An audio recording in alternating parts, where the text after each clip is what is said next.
So I only have a limited amount of time, so I'm going to shift gears. I'm going to finish with one story. Give me a lot of foreplay to get the climax of this story. Then I'm going to come to some real practical solutions besides taking the time to realize that when you have a problem in your relationship, our tendency is always to point the finger. Certainly your partners are part of the problem, but we have 3 fingers pointing back. We are the creators of our reality. Our mind makes things much worse when we misinterpret reality.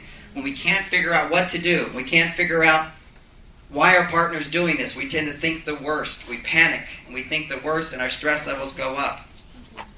When a woman's upset, why is she upset? And we talk about money. Why is she upset when there's money? It's the number one problem in relationships is talking about money.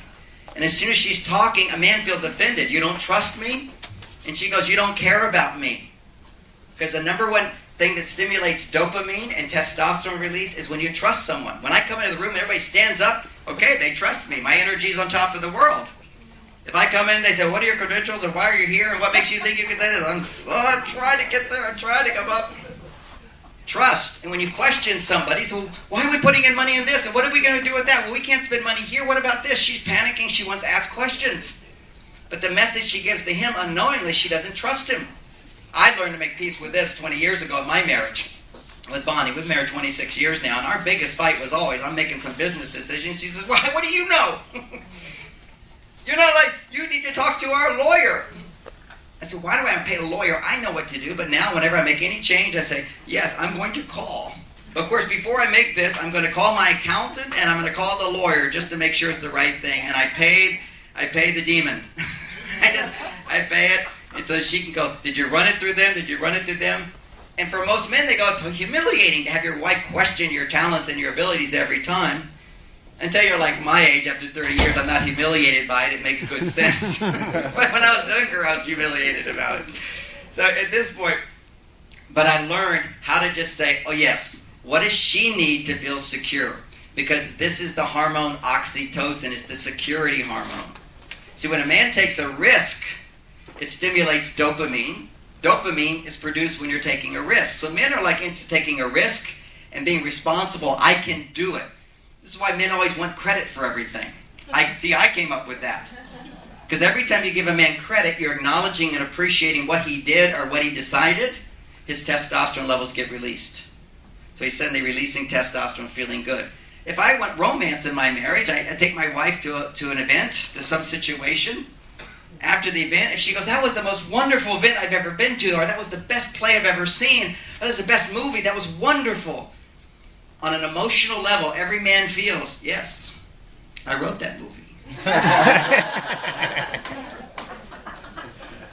He will take ownership for it because that's how he copes with stress. She copes with stress. She'll go around bragging, John brought me here, John brought me here, because we did it together.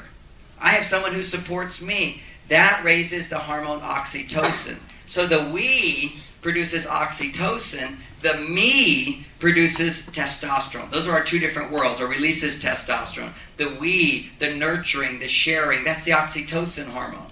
Harvard did a study where you have men and women doing cooperative activities. Stress levels went down for women, and stress levels went up for men.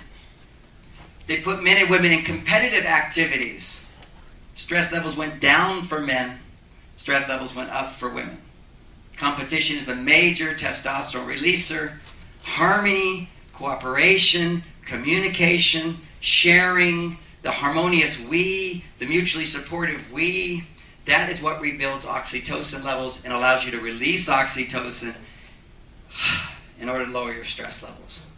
We used to have a lifestyle for women in our cultures that supported women in making oxytocin all day long. We don't have to turn back the clock and have women leave the testosterone world to rebuild oxytocin. We need to bring more oxytocin into the work world. Maybe by 100 years that will happen. But before that happens, long before that happens, when we invented that whole culture, which I'm committed to, helping the corporate culture increase gender intelligence to support women and valuing what women bring to the table there, as opposed to women having to become like men to be valued, valuing what women can bring in all their essence of femininity, balanced with their masculinity.